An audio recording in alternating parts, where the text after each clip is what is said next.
Olá, senhor, eu sou o professor Renato, do canal Matemática, professor Renato Love. Vamos aí para mais uma aula do curso Projeto Enem. Então, por favor, não se esqueça de se inscrever no canal, ativar o sininho para não perder a próxima aula e compartilhar, pois conhecimento veio para ser compartilhado, senhores.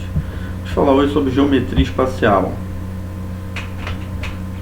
Geometria espacial nada mais é que os sólidos. Nós vamos estudar os sólidos no espaço, ou seja, de forma tridimensional. Na geometria plana, a gente estuda no formato bidimensional. Você não tem a terceira dimensão. Você tem aí o comprimento e a largura. Aqui a gente tem comprimento, largura e altura. Aqui no cubo, por exemplo, nós vamos ter os vértices, que é o encontro aqui das arestas. A aresta é o encontro das faces.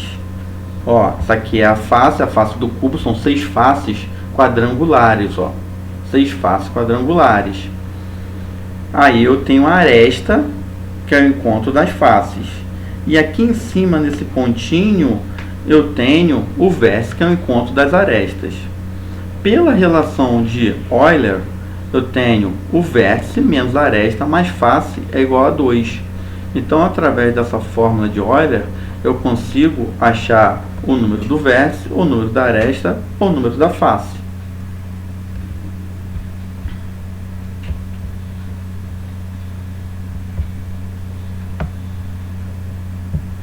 Beleza, o cubo. O cubo nós vamos ter a área lateral, que é 4A ao quadrado. Por quê? Porque eu estou falando de um quadrado. A área do quadrado é A ao quadrado, é o lado ao quadrado. Esse lado aí é A. Está bem aqui, um Azinho dizendo que é A ao lado dele. Então eu tenho 4 faces laterais. Então vai ser 4A ao quadrado.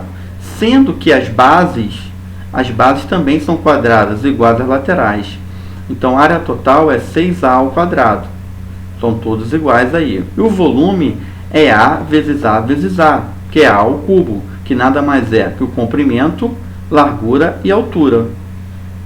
Já o prisma, eu tenho a área da base, depende do prisma, tá legal? Por quê?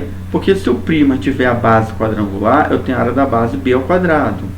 Se a área for triangular, eu vou ter B ao quadrado, raiz quadrada de 3 sobre 4. Se ela for hexagonal, eu vou ter 3 vezes B ao quadrado, raiz quadrada de 3 sobre 2. Então, isso é relativo. A área da face é A vezes a altura. É base vezes altura, porque, na verdade, a face do prisma sempre vai ser retangular. O que muda é a base, as bases, né? E a área lateral, se for, aí depende também da base. Se for de base triangular, a área lateral é 3 vezes base vezes altura. Se for a base hexagonal, é 6 vezes a área vezes a altura. Então, a área total nada mais é que 2 vezes a área da base mais a área lateral. E o volume é a área da base vezes a altura. Pirâmide. Na pirâmide, nós temos a área da base igual a L ao quadrado. Essa área da base aí, dessa pirâmide, é quando a base for quadrangular, tiver a base quadrangular. Já a área lateral é 2 vezes G vezes o L. A área total é a área lateral mais a área da base. E o volume é a área da base vezes a altura. O paralelepípedo. O paralelepípedo tem uma área total igual a 2 vezes a área da base mais 2 vezes a área do C mais 2 vezes BC. O que é isso que está falando aqui?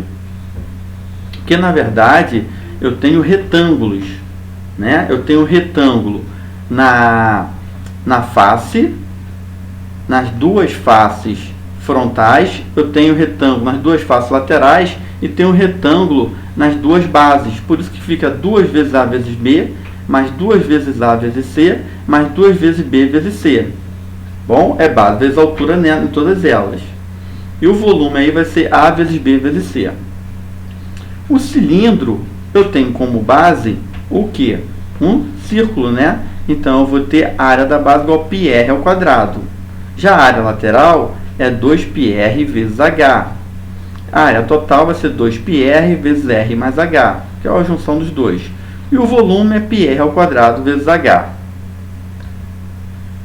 O cone também eu tenho como base aí o círculo. Então, vou ter área total igual a πr vezes g mais r. E o volume, πr ao quadrado vezes h sobre 3. A esfera, eu tenho área total 4πr ao quadrado. Tá? Pegando aí todas as dimensões dela. E o volume 4πr ao cubo sobre 3. Vamos lá para os exemplos aqui. Ó.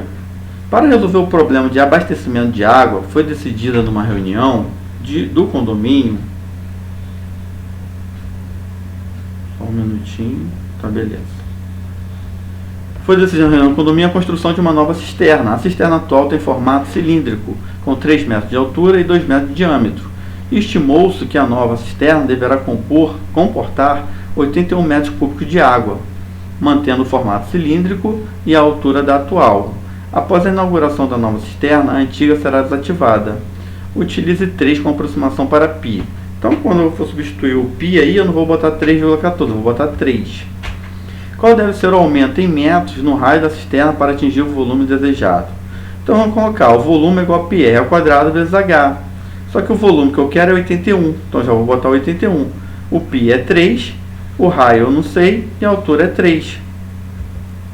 Então, vou ter 81 igual a 9r ao quadrado.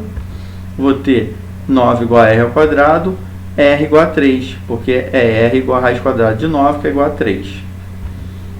Então, se é 3, e antes eu tinha 2, né? Eu tinha 2 de diâmetro. Agora eu tenho 3 de raio. Eu tenho 3 de raio, eu tenho 6 de diâmetro. Eu vou ter que aumentar aí em 3 vezes. O aumento no raio aqui vai ser de 2, porque o raio ali, quando o diâmetro é 2, o raio era 1. Né? Então ele fala, qual deve ser o aumento em metros no raio da cisterna para atingir o volume desejado? O aumento é de 1 para 3, então vão ser de 2 metros. As medidas internas de um reservatório no formato de um paralelepípedo são de 2,5 metros de comprimento, 1,8 metros de largura e 1,2 metros de profundidade, altura. Se em um determinado momento do dia esse reservatório está apenas com 70% de sua capacidade, a quantidade de litros que falta para enchê-lo é igual a... Então eu vou botar, o volume é A vezes B vezes C. Então eu vou ter 2,5 vezes 1,8 vezes 1,2, nas medidas que ele me deu. E aí eu acho 5,4 metros cúbicos. Só que eu tenho que jogar para quê? Para litros. Então fica 5,4 vezes 1000. Então eu vou ter 5.400 litros. E aí ele fala de quê? De 30%. Né? Porque ele disse aqui, ó, a quantidade de litros que faltam para enchê-lo. Porque esse reservatório está apenas com 70% de sua capacidade. Então falta 30%. Então 30% de 5.400 é 1.620 litros. Então falta aí para enchê-lo 1.620 litros. E hoje, muito obrigado aí por mais essa visualização. Não se esqueça, por favor, de se inscrever no canal, ativar o sininho para não perder a próxima aula e compartilhar, pois o conhecimento veio para ser compartilhado, senhores. Um grande abraço e até a próxima aula.